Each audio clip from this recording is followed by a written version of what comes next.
अस्सलामुअलैकुम, नमस्ते, सत श्री अकाल। उम्मीद करता हूँ ठीक होंगे, खुश होंगे दोस्तों। जा रहे हैं, खुश रहें, माँ बाप का ख्याल करें, क्योंकि माँ बाप है तो सभी कुछ है। दोस्तों आज की हमारी वीडियो का टाइटल हिंदी उर्दू में है, company aircraft how hall providing aircraft to the world. Okay, देखते हैं इस वीडियो को। तारीख थी 26 जनवरी 2017। भारत अपना 68वां रिपब्लिक डे सेलिब्रेट कर रहा था।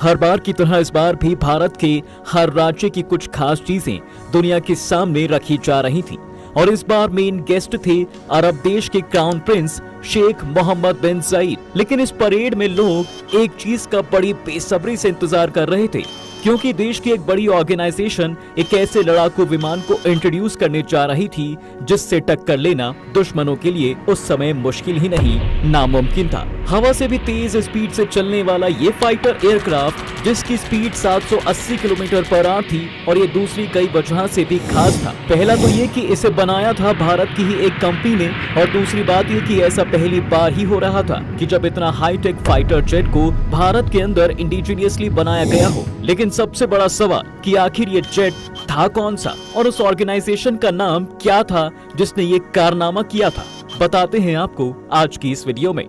दोस्तों ये पूरी जर्नी किसी जादू से कम नहीं है, क्योंकि जो देश खुद 1947 में आजाद हुआ और 1970 में भुखमरी से गुजर रहा था, वो देश भला कैसे सुखोई से लेकर मिग जेट बनाकर दुनिया भर में धूम मचा रहा है। अब यकीन करने के लिए जरा इन आंकड़ों को देखिए। इंडिया में 80% तक इंडियन फोर्सेज जिन एयरक्राफ्ट को यूज करती है, उसे यही ऑर्गेनाइजेशन मैन्युफैक्चर करती है, और मैन्युफैक्चर नहीं करती तो ये सर्विसेज जरूर देती है। और इस ऑर्गेनाइजेशन का नाम है HAL, यानी कि हिंदुस्तान एरोनॉटिक्स लिमिटेड। लेकिन अगर आपको लगता है कि इस ऑर्गेनाइजेशन की हालत हमेशा से ही बेहतर थी, तो ये इसका जवाब है नहीं, क्योंकि इस ऑर्गेनाइजेशन की जर्नी एक रोलर कोस्टर राइड की तरह रही है, जिसने बहुत बुरा वक्त भी देखा है, और इतना बुरा वक्त कि एक समय इसे अपने स्टॉक तक बेचने पड़े थे।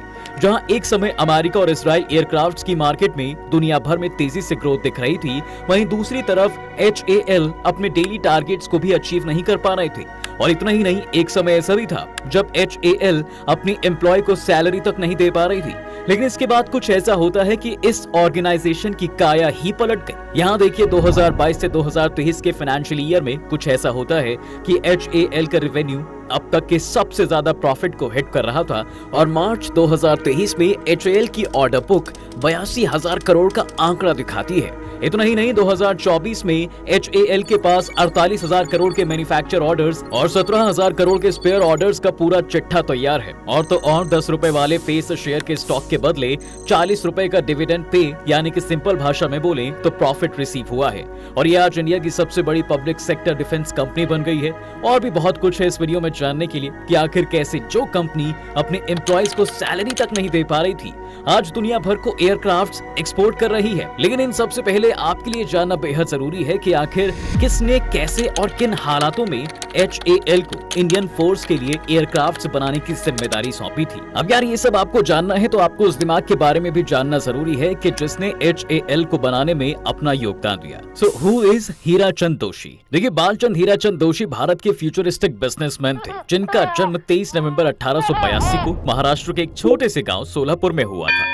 बालचंद जी ने 1899 में सोलापुर गवर्नमेंट हाई स्कूल से अपनी मैट्रिक की पढ़ाई पूरी की, और इसके बाद मुंबई यूनिवर्सिटी से BA की डिग्री हासिल करने के लिए निकल पड़ते हैं।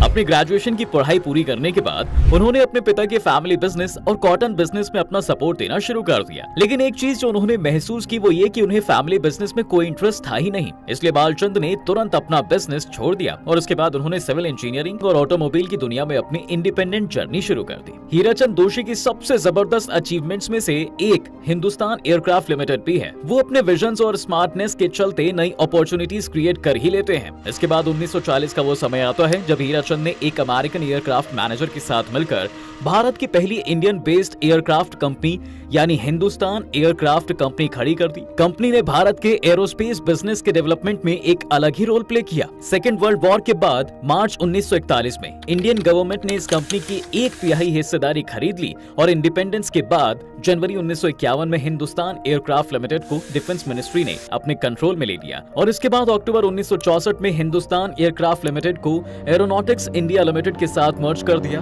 और इस तरह इन दोनों को मिलाकर हिंदुस्तान एरोनॉटिक्स लिमिटेड यानी आज का HAL अपनी एग्जिस्टेंस में आया। अब दोस्तों HAL बनाकर जो सबसे ज्यादा फायदा हुआ दरअसल वो ये था कि देश के अंदर ही एयरक्राफ्ट बनाने से हमारी दूसरे देशों से डिपेंडेंसी खत्म होती चली गई, जिससे बाहर जाने वाला पैसा देश के अंदर ही इन्वेस्ट होने लगा और फॉरेन एक्सचेंज में भी इंडिया के लिए ये फेवरेबल ही रहा। बड़े से बड़ा लड़ाकू विमान बनाना हो या फिर फोर्स को सपोर्ट करने वाला कोई भी एयरक्राफ्ट बनाना हो, इसमें डिफेंस स्ट्रैटेजी ने बहुत हेल्प की। लाइट यूटिलिटी हेलीकॉप्टर से लेकर एडवांस टेक हेलीकॉप्टर बनाने का जिम्मा आज HAL के पास ही है।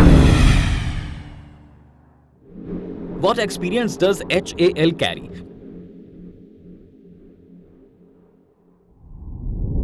देखिए 80 से ज्यादा सालों के एक्सपीरियंस के साथ प्रेजेंट में हिंदुस्तान एरोनॉटिक्स लिमिटेड देश के लिए अलग अलग तरह के हेलीकॉप्टर्स और विमान बना रहा है। साथ ही साथ आज HAL देश के एरोस्पेस बिजनेस में भी एक इंपॉर्टेंट रोल प्ले कर रहा है और ये खास भी इसलिए है क्योंकि ये देशी ऑर्गेनाइजेशन है जो स्वदेशी फाइटर प्लेन्स बनाने का काम करती है और ये चीज साबित होती है HAL की कुछ अचीवमेंट से। HAL अचीवमेंट्स, चलिए आपको बताते हैं कि क्या क्या दिया है हिंदुस्तान एरोनॉटिक्स लिमिटेड ने भारत को, जिसमें सबसे पहले आता है तेजस। देखिए तेजस एयरक्राफ्ट जो कि भारतीय वायुसेना के लिए HAL द्वारा डिजाइन और कंस्ट्रक्ट किया गया एक हल्का फाइटर जेट है। ये भारत के जेट हिस्ट्री में एक महत्वपूर्ण मील का पत्थर है।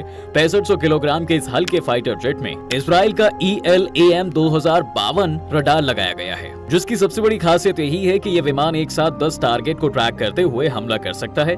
इसे टेक ऑफ के लिए ज्यादा बड़े रनवे की जरूरत नहीं होती। इसके बाद इसी सीरीज में आता है ध्रुव। दोस्तों ये फाइटर्स और लोडर्स दोनों के लिए डेवलप एक मल्टी रोल हेलीकॉप्टर है जिसे ध्रुव का नाम दिया गया है। इसके बाद इसी के अंडर में आता है ALH ध्रुव। ये एक ऐसा विमान है जिसे स्पेशली भारत सेना के लिए डेवलप किया गया है और यकीन मानिए कि एक बहुत ही हल्का और एफिशिएंट ये हेलीकॉप्टर है। HAL की अचीवमेंट में जो 4 चांद लगाता है वो है किरण।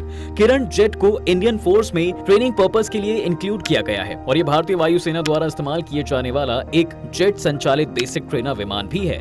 HTT-40 इस विमान को भारतीय वायुसेना के लिए डिजाइन किया गया है और ये भी एक बेसिक ट्रेनिंग वाला विमान ही है। इसके अलावा रूस के सुखोई कॉर्पोरेशन के साथ मिलकर HAL ने एक मल्टी रोल लड़ाकू विमान भी तैयार किया जिसका नाम Su-30 MKI है। HAL सिर्फ अपने देश में बने विमान ही नहीं बल्कि इंटरनेशनली डेवलप्ड जेट और हेलीकॉप्टर्स की रखरखाव और ओवरहॉल में भी शामिल रहा है, जिसमें रशियन डिजाइंड मिक्स सीरीज के लड़ाकू विमान और ब्रिटिश बिल्ड जैगुआर और हॉक फाइटर जेट भी शामिल हैं। इसके अलावा HAL ने कई अलग अलग प्रोजेक्ट्स पर इंटरनेशनल एरोस्पेस कंपनी के साथ मिलकर काम किया है, जिसकी वजह से आज वर्ल्ड क्लास लेवल पर एरोस्पेस इंडस्ट्री में HAL ने एक बड़े खिलाड़ी के रूप में अपने स्टेटस को और पावरफुल कर लिया है। और इतना ही नहीं दोस्तों, अब HAL का ध्यान LUH यानी कि लाइट यूटिलिटी हेलीकॉप्टर की तरफ भी है। ये हेलीकॉप्टर्स इंडिजिनियसली डिजाइन और डेवलप किए गए हैं और ये एक 3 टन स्क्वायर का मल्टीपर्पज यूज किया जाने वाला एक हेलीकॉप्टर है जो अपनी स्विफ्ट टेक्नोलॉजी के चलते काफी फेमस है।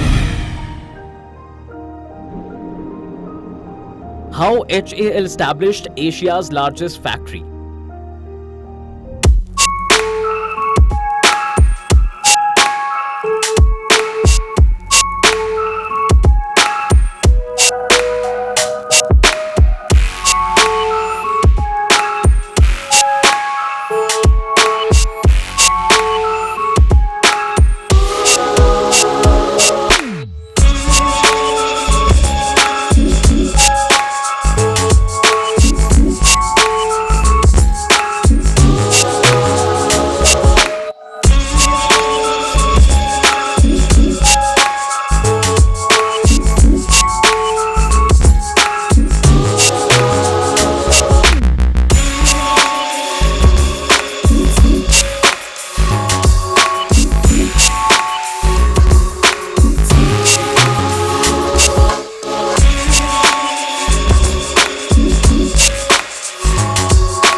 सेंटर रहा था। वहीं दूसरी तरफ अब ये एक ऐसी मैन्युफैक्चरिंग इंडस्ट्री की तरफ बढ़ रहा है जिसकी वजह से वो आज एक सेल्फ रिलायंट, सेल्फ डिपेंडेंट देश बनने को तैयार है। ऐसे में दोस्तों हिंदुस्तान एरोनॉटिक्स लिमिटेड ने इंडिया में न केवल हेलीकॉप्टर बनाकर इंडिया की तरक्की में उसकी मदद की है, बल्कि हमारी सेनाओं के लिए भी कई तरह के लड़ाकू विमान में सबसे आगे रहा है, जो आज के समय में उसे बड़े बड़े देशों से टक्कर लेने में हिम्मत देती है। बहरहाल आज की वीडियो में फिलहाल बस इतना ही। कैसी लगी आपको ये वीडियो और आपकी क्या राय है इसे लेकर कमेंट करके जरूर बताएं और सब्सक्राइब करना चैनल। जी जनाब, एक ऐसा कंट्री जो या ऐसा खित्ता जो एग्रीकल्चर या मसाले या हिस्ट्री के हवाले से सिर्फ जाना जाता था, वेद के हवाले से जाना जाता था, आज उसी कंट्री में, उसी खित्ते में ये तैयारे बन रहे हैं, एयरक्राफ्ट बन रहे हैं और बाकायदा दूसरे कंट्रीज़ को एक्सपोर्ट भी हो रहे हैं। ये अपने आप में बहुत बड़ी बात है, बहुत बड़ी, मतलब एक अच्छा एशिया की सबसे बड़ी फैक्ट्री। और किस ज़माने में, मतलब जब आपके पास टेक्नोलॉजी नहीं होती तो आपको कहीं ना कहीं से टेक्नोलॉजी लेनी होती है, कहीं ना कहीं से आपको कोलैबोरेशन करना होता है। तो आपने इसकी हिस्ट्री देखी इस कंपनी की कि इन्हें भी पहले किसी न किसी के साथ कोलैबोरेशन करनी पड़ी, पार्टनरी करनी पड़ी। फिर आखिर में वो जो 3/4 हिस्सा इनका हुआ, फिर जब पार्टीशन हुआ तो फिर पूरी कंपनी इनकी हो गई। तो आज समझो एक बहुत बड़ी अचीवमेंट या बहुत बड़ा एक नाम या बहुत बड़ा एक काम, जो कि अच्छा इस वक्त ज़्यादातर जो फॉरेनर देश हैं वो इसी चीज़ से ही कमा रहे हैं, हथियारों से ही कमा रहे हैं, दूसरे देशों को सेल कर रहे हैं। यही उनकी सबसे बड़ी इकनॉमी है। आईटी है, टेक्नोलॉजी है, और ये वाली भी टेक्नोलॉजी है। जितने भी देश हैं अगर इस टेक्नोलॉजी को खुद से बनाएंगे, खुद से ही इंफॉर्मेशन टेक्नोलॉजी हो गई, आईटी हो गई, सॉफ्टवेयर इंजीनियरिंग सॉफ्टवेयर हो गई, और ये जो हथियार हैं या प्लेन हैं या जहाज़ हैं या हेलीकॉप्टर है, अगर ये खुद से बनाते हैं तो जाहिर सी बात है आपकी कोई इम्पोर्ट नहीं करनी पड़ेंगी चीज़ें, आपका देश तरक्की करेगा। और सबसे बड़ी चीज़ रोज़गार।